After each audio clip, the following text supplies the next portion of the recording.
네, 오늘은 인터뷰텔라 권혁철 소장님 오셨습니다. 안녕하세요. 안녕하세요. 네, 오늘 소장님 모시고 재밌는 이야기 하나 해보려고 하는데요. 재밌다고 해도 되나? 얼마 전에 KBS1에서 방영한 다큐가 있었어요. 스웨덴 정치를 만나다. 그래서 스웨덴 정치에 대해서, 문화에 대해서 설명하는 그런 다큐였는데 1부는 무려 제목이 행복을 만드는 마술사입니다. 근데 지칭 대상이 정치인을 말하는 것이고요. 2부에서는 정치가 꽃보다 아름답다라는 제목으로 메시지를 어필을 하고 있더라고요. 사실 우리나라 현실과 많이 동떨어져 보이는데 어떻게 보셨나요? 예. 우리나라 대한민국 국회의원들하고 이제 스웨덴 국회의원들하고 좀 직접적으로 비교해 볼 수 있는 네. 그러한 다큐였고요.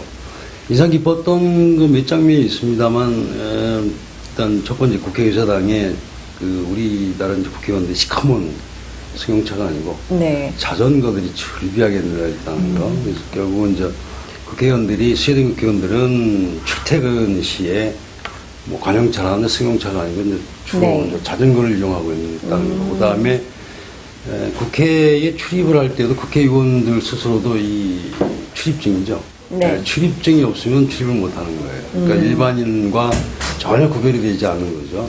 이제 그런 부분들이 있었고, 또 하나는 지방의회, 이제 지방의원들, 지방 지역구를 지방에 갖고 있는 의원들이 이제 올라와서, 서울에 올라와서 이제 생활을 할 때, 이제 국회에서 방을 하나 이제 마련을 해주는데, 네.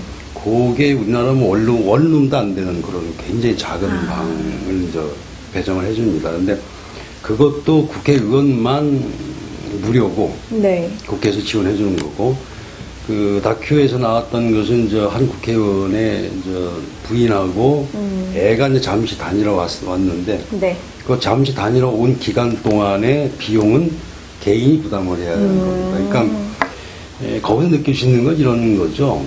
공적인 것과 사적인 것이 굉장히 딱 분리되어 있는 거거든요. 네. 제가 이제 독일에 있을 때도 하나 굉장히 큰 국회에서 논란이 되었던 것 중에 하나가 당시 국회의장이 네.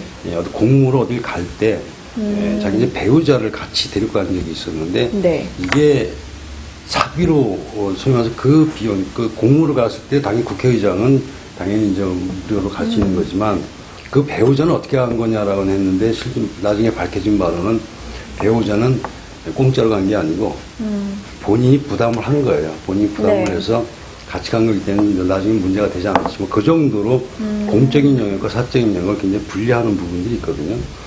그래서 요번에 이제 그런 걸 보면서 스웨덴 국회의원들이 이제 이구동성으로 얘기하는 것이 국회의원이 뭘 하는 자리냐, 공직이라는 자리가 어떤 걸 하는 자리냐라고 했을 때 특권을 누리는 자리 이런 것들이 아니고 책임을 지는 자리 네. 그리고 봉사하는 자리다라는 이야기를 많이 하고 있습니다. 근데 물론 이제 우리나라 국회의원들도 뭐 마이크 대고 뭐 카메라 대고 물어보면은 당연히 뭐 국가민족을 공사하겠다라고 얘기하지만 네.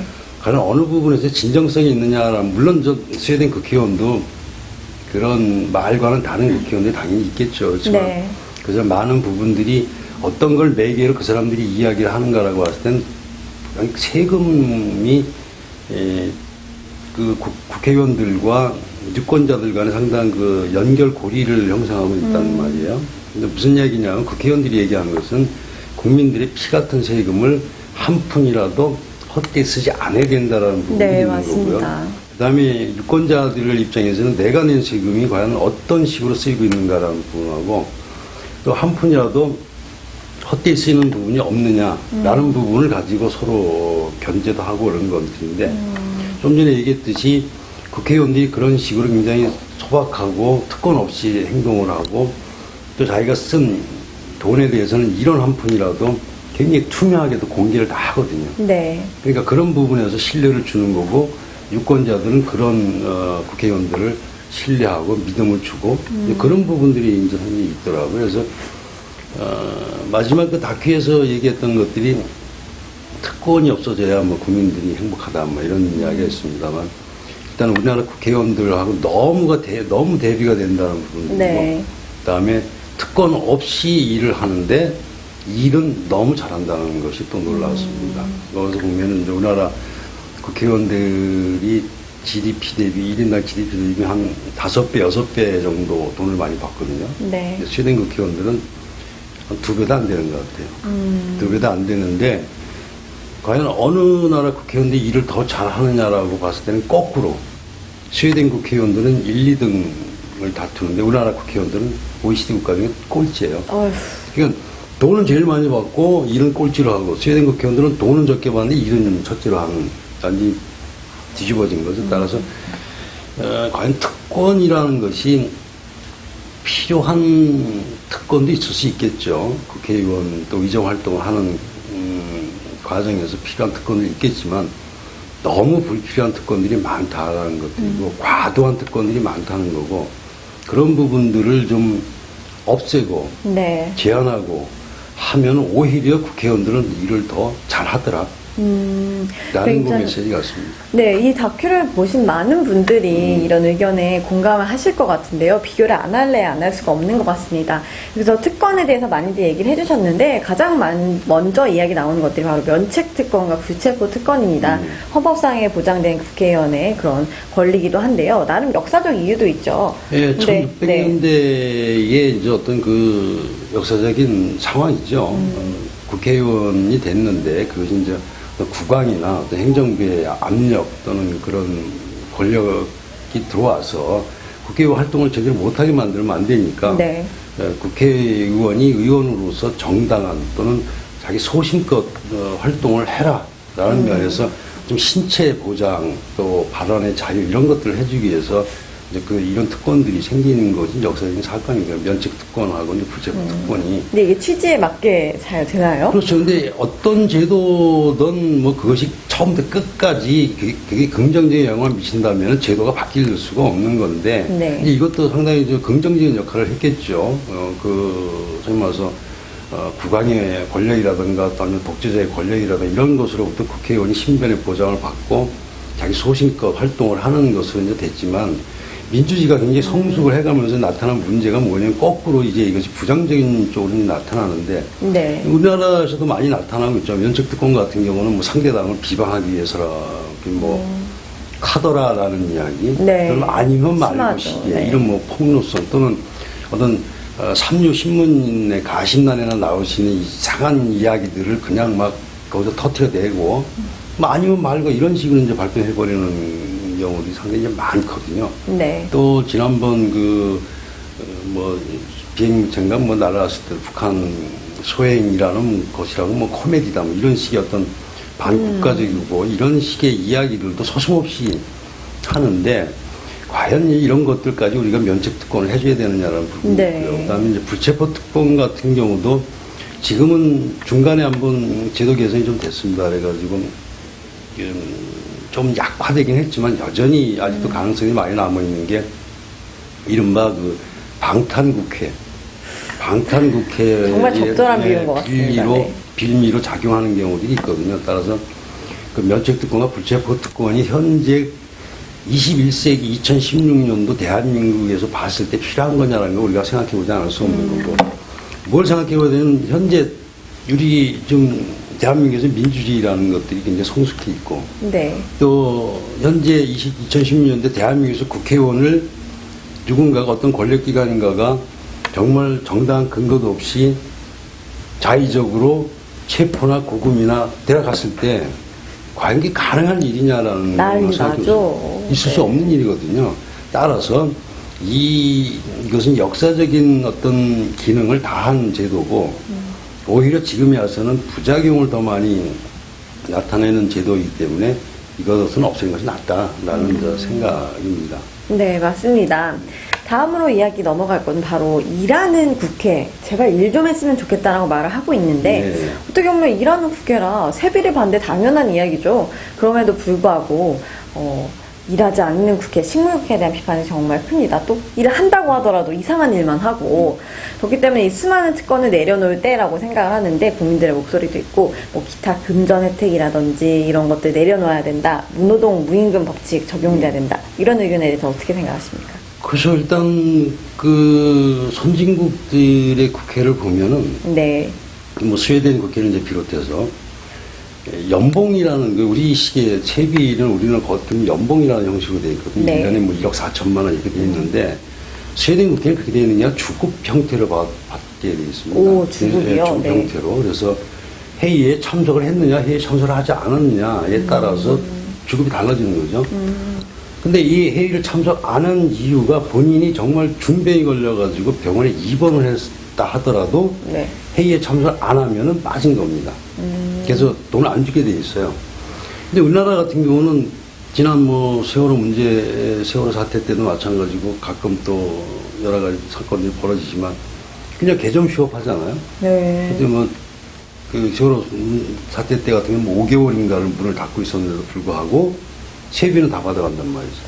그 다음에 어떤 국회의원 같은 경우는 예를 들어 뭐 죄를 져가지고 1년 동안 감방에 가 있었는데 1년 세비를 1억 4천만 원 그냥 받는 거예요. 아, 그래요? 네, 그렇게 돼 있습니다. 그러니까 이게 문호동 무인구 원칙이라는 것을 아니, 무슨 우리가 말이지? 적용을 시켜야 되는데 불구하고 네. 이 국회의원들에게 문호동 무인구 원칙이 전혀 적용이 안 되고 있다는 거예요. 근데 이것이 우리만의 특별한 경우이지 다른 외국 선진국들의 경우는 본인이 아파서 참석을 못해도 세비를 못 받게 돼 있거든요. 그러니까 이런 부분을 철저히 우리도 적용을 시켜서 네. 개점 휴업을 한다든지 회의에 불참한다든지 아니면 의정활동 소홀히 하는 국회의원들은 세비를 깎아야 된다는 얘기입니다. 네. 또 다른 하나는 그 외국의 국회의원들은 아까 얘기한 수당이고 우리는 이제 세비라고 얘기를 합니다만 네. 그거 이외에 추가로 받아가는 돈이 없어요. 추가로 받아가는 돈이 없는데 우리는 추석, 설 이때 세비 일반 세비의 50% 일반 수당의 50% 60%를 보너스 형식으로 받아가고 있어요. 아, 거기다가 회의를 복지국가네요. 열면 회의를 열면 하루에 3만 원씩인가요? 특별활동비라고 또 매일 또 받습니다. 거기다가 배우자 아이고. 수당 받죠, 자녀 수당 받죠, 차량 유지비는 차량 유지비 들어갔죠, 기름값 보조 받죠. 그다음에 통신비도 1,000만 원인가 1,000만 이상 1,000만 원이요? 1,000만 이상인가 전화비? 네, 전화비가 보조를 받죠. 하여간 수십 가지의 보조비가 나오고 있어요. 네. 그러니까 외국의 선진국 국회의원들은 그런 전혀 자기 세비에 특별 수당이라는 걸 받지 않습니다. 그런데 우리는 그걸 받고 있다는 거거든요. 그러니까 이런 부분도 다 과연 국회의원이 의정 활동하는데 필요한 거냐. 네. 그렇다면 해줘야죠. 그런데 그것이 아닌 것들이 너무 많거든요. 아까도 말씀드렸지만 외국의 특히 이제 스웨덴 국회의원 같은 경우는 그런 특별수당 같은 것들이 하나도 없이 네. 보좌관도 거기는 한 명에 4명을 보좌하거든요. 그러니까 4분의 1 보좌를 받는 거예요. 네. 근데 우리나라 국회의원들은 9명 보좌를 받거든요. 그러니까 거기는 4분의 1 보좌를 받는데 우리 9명 보좌 받으니까 도대체 몇 배의 보좌를 받느냐 말이죠. 보좌진들 연봉으로만 우리는 한 4억이 들어가요, 1년에. 네. 근데 이 스웨덴 국회의원들은 한 명에 4명의 의원을 지원하게 되어 있거든요. 그러니까 이런 것들도 어떻게 보면 굉장히 낭비적인 것이고, 그렇다 해서 그것이 아까도 말씀드렸지만, 우리나라 국회의원들이 정말 일을 열심히 하고 있고, 네. 일을 잘하고 있고, 그러니까 9명 보좌관이 필요하다. 그럼 해줘야죠. 근데 그게 우리가 뭐라고 아니잖아요. 하겠습니까? 아까도 얘기했지만, 거꾸로잖아요, 거꾸로. 네. 따라서 보좌관들이 9명이 있을 필요가 없다는 거예요. 왜냐하면 그 이유는 보좌관, 지금은 좀 많이 없어졌지만 보좌진 중에 자기 친인척, 조카, 뭐 아이고. 처남, 뭐 이런 사람들 이름 올려놓고 뭐 일자리 만들어준거나 아니면은 엉뚱한 사람 올려놓고 남은 그 실질적인 일을 하지 않으면서 돈은 본인이 챙겨가지고 활동비로 쓰고 이런 일들이 현재까지도 벌어지고 있는 일들이거든요. 맞죠. 네. 뉴스에도 많이 나왔습니다. 그 얘기는 뭐냐면 그 얘기가 굉장히 안 좋은 행태라는 것과 더불어서 보좌진들이 할 일이 없다는 거예요. 만약에 보좌진들이 정말 할 일이 많다 그러면은 엉뚱한 사람 들여다 놓을 리가 없죠. 이름 모을 일도 없고. 네. 그래서 아까 이제 금전적인 문제도 있고 또 하나는 좀 이 인력 문제도 보좌진들도 한 명 정도면 족하지 않겠는가. 왜냐면 스웨덴 국회의원 같은 4분의 1 보좌를 받고 있잖아요. 우리는 그래도 한 명 보좌를 받으면 그거보다 4배는 보좌는 더 많이 받는 거 아닌가요? 그래서 정말, 네. 그런 금전적인 혜택과 인력적인 혜택 이런 것들을 좀 과감하게 좀 삭감을 시키고 네. 그다음에 식물국회라든가 아니면은 뭐랄까 개정 휴업하는 이런 거를 없애기 위해서도 무노동 무임금 원칙은 좀 철저히 좀 적용을 시켜야 되겠다 이런 생각이 네. 들었습니다. 박사님 말씀 듣고 나니까 정말 마음에 쏙쏙 들어오는데요. 이 이야기들 면책특권, 불체포특권부터 시작해서 각종 그런 금액적인, 금전적인 혜택들, 그리고 뭐 일반 사람들이, 국민들이 이해하기 어려운 그런 불필요해 보이는 특권들까지 내려놓을 때가 아닌가 싶습니다. 마지막으로 소장님께서 20대 국회에 한 말씀 부탁드리겠습니다. 예, 19대 국회 마지막에 아마 국회에서 특권 내려놓기 한다 그러면서 아마 불체포 특권을 포기하겠다 뭐 이런 그 법안도 발의가 됐었던 적이 있는데 아마 통과는 안 된 것 같습니다. 근데 네. 아마 이제 여론이 국회에 대한 여론이 안 좋아지면 이제 떡에 웃기 식으로 맞나요, 말? 떡이 웃기고 떡이. 제가 뭐 많이 있으니까 꼭 하면 나온다라는 뜻이 있어요. 네. 예. 그러니까 국회에 대한 여론이 좀 안 좋아지면 특권 내려놓겠습니다라고 해서 법안 발의를 해가지고 그거를 조금 광고를 좀 하다가 네. 여론이 다시 가라앉으면 쏙 되돌려버린 이런 행태들을 계속해서 좀 벌리고 왔거든요. 이번에도 마찬가지로 네. 뭐 불체포 특권 내려놓겠다고 뭐 했다가 아마 다시 또 통과도 안 되고 끝난 것 같은데 이렇게 말로만 특권 내려놓게 할 게 아니고 네. 실질적으로 좀 행동으로 좀 보여줬으면 좋겠다라는 생각입니다. 그러니까 하여간 국회의원이 배치를 다른 순간 뭐 한 200가지 특권이라 그러는데 뭐 여러 가지 특권들이 있겠습니다만 크게 몇 가지만이라도 아까 얘기한 면책 특권, 불체포 특권 네. 해서 그다음에 세비, 그다음에 기타 금전 수당, 보좌진 문제 이런 것들만이라도 본인들이 좀 해결을 한다면 네. 그래도 국민에게 또 유권자들이 훨씬 좀 많이 다가가는 아마 국회가 되지 않을까. 좀 네.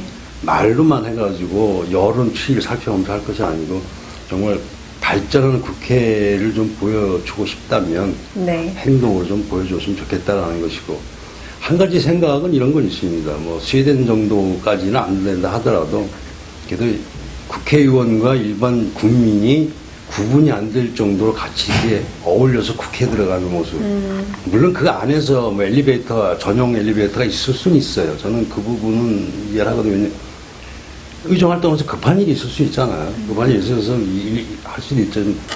국회에 들어갈 때 정도는 좀 같이 좀 이렇게 들어가는 그런 모습도 좀 보이는 게 낫지 않을까. 요는 뭐냐면 유권자들과 이 국회의원이 서로 별개의 인간이 아니라는 거. 네. 그 얘기는 특권을 좀 과감하게 좀 내려놓고 유권자들과 일반 국회의원들이 서로 같은 시민이라는 네. 것이고 국회의원들이 그야말로 자기 특권이 아니고 국민에게 봉사하고 유권자들에게 서비스하는 네. 그런 자리라는 것을 좀 확실하게 좀 인식하고 그렇게 자리매김이 좀 되었으면 좋겠다 이런 생각입니다. 네, 오늘 좋은 말씀 많이 해주셨는데요. 일하고 세비 받자 굉장히 심플한 네, 그런 규칙입니다. 부디 이러한 상식이 20대 국회에서는 통하길 바라면서 오늘 인터뷰 텔레 마치도록 하겠습니다. 감사합니다. 네, 감사합니다.